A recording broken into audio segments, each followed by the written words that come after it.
A gente está muito afastado da natureza e o convívio com os animais de estimação ajuda a restabelecer essa conexão. Os nossos pets têm várias necessidades que não são muito compatíveis com o mundo que eles estão vivendo hoje com a gente. Só que a nossa situação é praticamente idêntica à deles. O ser humano está vivendo numa sociedade, num habitat muito diferente daquele onde viveu por milhares de anos. A única diferença entre os pets e a gente é que a gente tem mais consciência do que eles.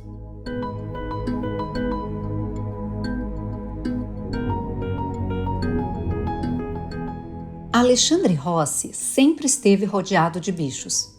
Seu interesse pelo comportamento animal o levou a trabalhar com isso.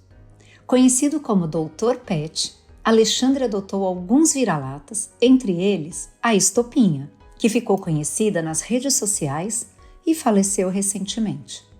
Sua morte o ajudou a superar outra perda e reforçou a ajuda que os animais podem oferecer aos humanos. Eu sou Geise Diniz e esse é o podcast Plenai. Ouça e reconecte-se.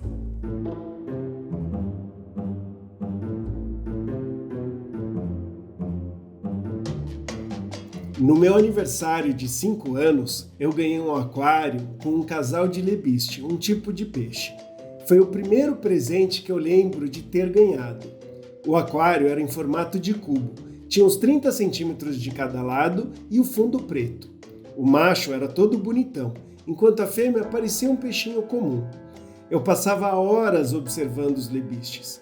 Eu percebi que toda vez que ia dar comida, eles ficavam agitados.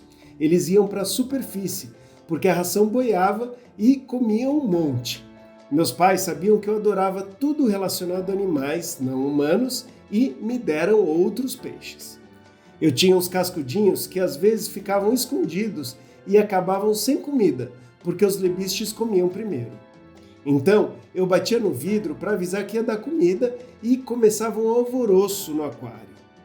De uma maneira muito elementar, eu fui vendo que podia influenciar o comportamento de cada peixe. Eu estava diante do que a gente apelida como comportamento supersticioso. Quando você dá o sinal da recompensa com comida, o animal tende a repetir o mesmo comportamento mais vezes. Com uns 6 anos, eu comecei a ensinar um monte de coisinhas para os peixes.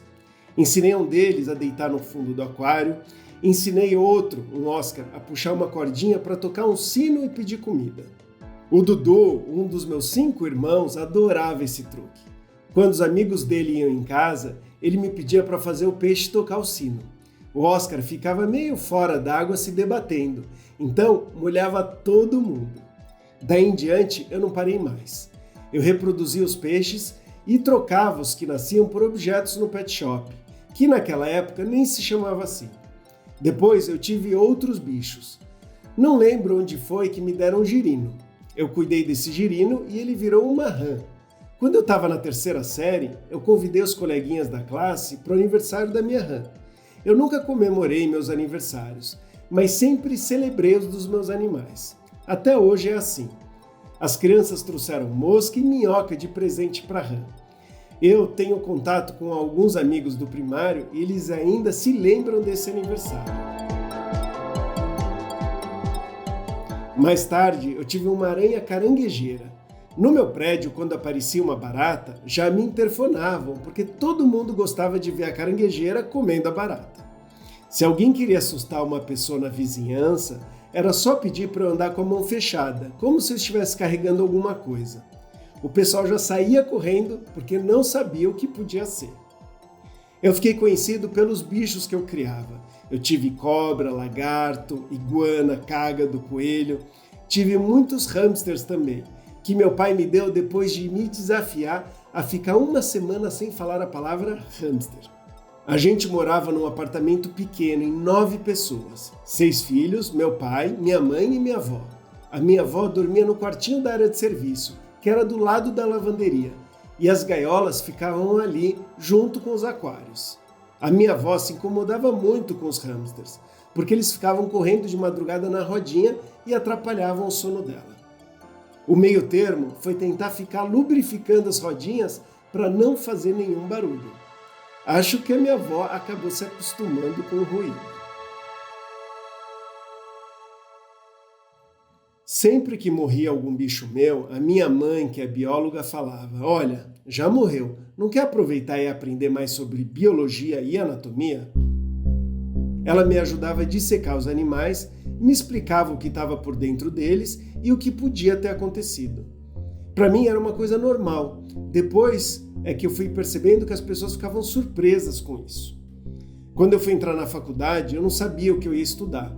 Até que um dia eu deitei na minha cama e olhei para a estante. Eu tinha uma quantidade enorme de livros sobre criação de animais. Na hora me veio que a escolha óbvia era a zootecnia.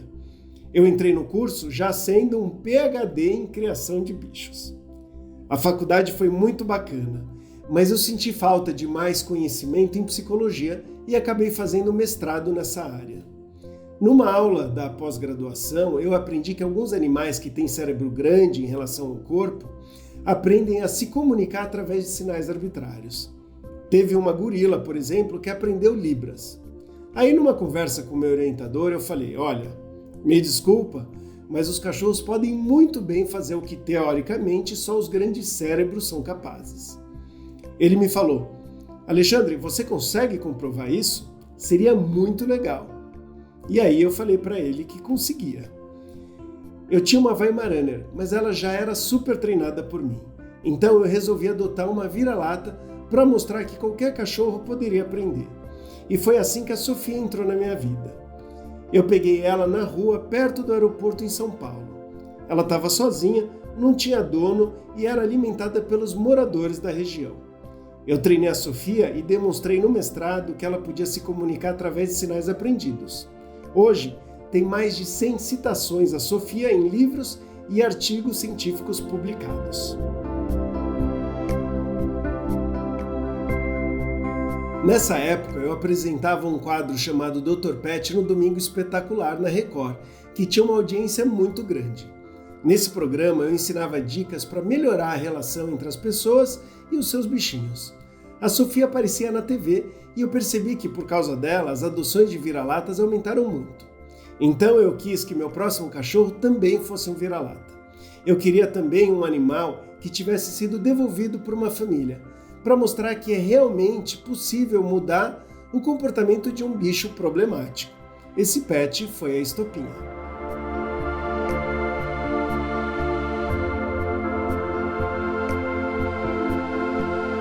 A Estopinha logo virou uma celebridade. Eu criei uma página para ela no Facebook de brincadeira.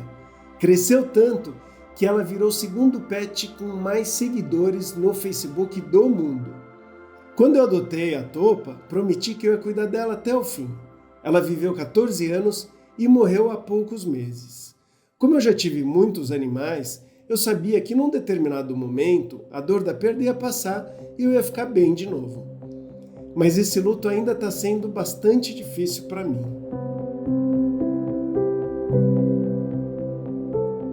Durante o processo de finitude da minha cachorrinha, eu abri para os meus seguidores nas redes sociais e na TV o que realmente estava acontecendo. E conforme eu fui abrindo, fui vendo que eu estava mexendo num ponto muito importante e delicado do ser humano, que é o luto pelo animal de estimação. É delicado porque muita gente julga quem se apega demais a algum bicho. Eu entrei em contato com muitas pessoas que estavam mexidas pelas perdas que elas tiveram também. Eu tive consciência de que eu estava ajudando uma grande parte da população ao me expor do jeito que eu me expus. Eu recebi uma avalanche gigantesca de empatia das pessoas chorando e sofrendo comigo. A morte da Estopinha complementou a minha missão, que é falar sobre como cuidar bem dos animais, sobre como melhorar a nossa vida e a vida deles. Sem querer ser muito supersticioso, eu acho que até nisso a Topa me ajudou. A morte do pet é um pedaço super importante dessa relação e eu jamais tinha pensado em me envolver com isso. É comum que as pessoas não queiram ter mais pets depois de perder um. Para mim, no luto da Estopinha, caiu a ficha de que isso acontece porque essas pessoas não elaboraram a morte do bicho de uma forma saudável. No meu caso, eu sinto que a morte da Estopinha ajudou a curar um pouquinho a dor pelo luto da minha irmã, que morreu de câncer em 2021.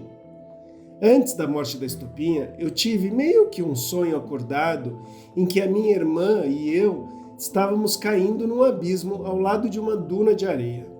A gente estava caindo. Eu ficava tentando me agarrar na areia e ao mesmo tempo tentando impedir que a minha irmã caísse. Mas, obviamente, a duna continuava desmoronando. Eu estava desesperado, chorando. Quando eu entendi que não tinha mais o que fazer, eu pensei, eu vou abraçar ela. Aí eu abracei e a gente continuou caindo. Quando a minha irmã morreu no meio da pandemia, eu não pude abraçar ela. Ela tinha feito quimioterapia, radioterapia e estava radioativa. A gente precisava vestir um colete de chumbo para não se contaminar com a radiação. A gente usava máscara e não podia chegar muito perto, porque ela estava sem imunidade nenhuma. Isso me pegou muito. Nesse sonho acordado, caiu a ficha de que eu queria que a Estopinha morresse abraçada comigo. E foi isso que aconteceu. Chegou um momento em que eu vi que a Topa estava muito mal.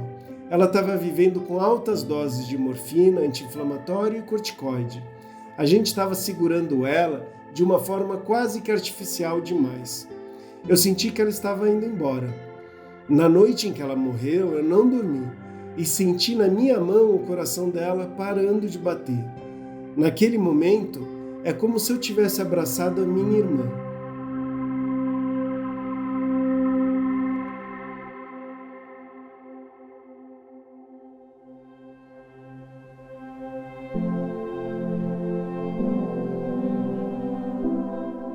Essa é uma das inúmeras situações da minha vida em que os meus bichos me ajudaram.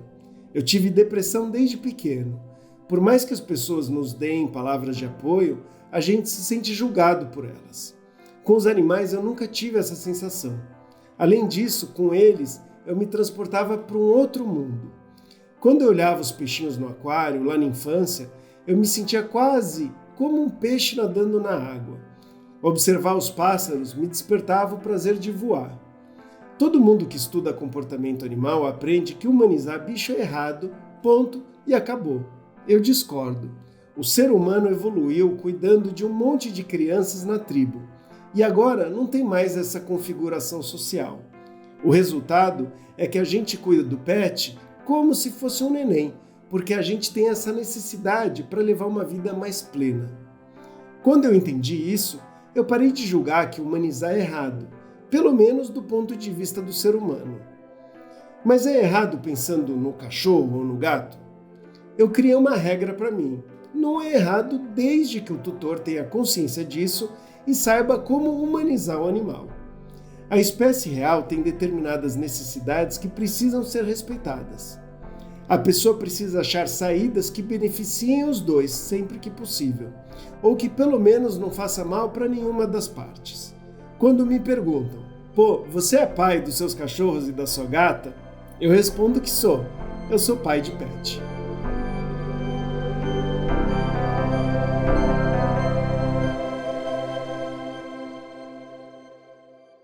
Nossas histórias não acabam por aqui. Confira mais dos nossos conteúdos em plenai.com e em nosso perfil no Instagram, @portalplenai.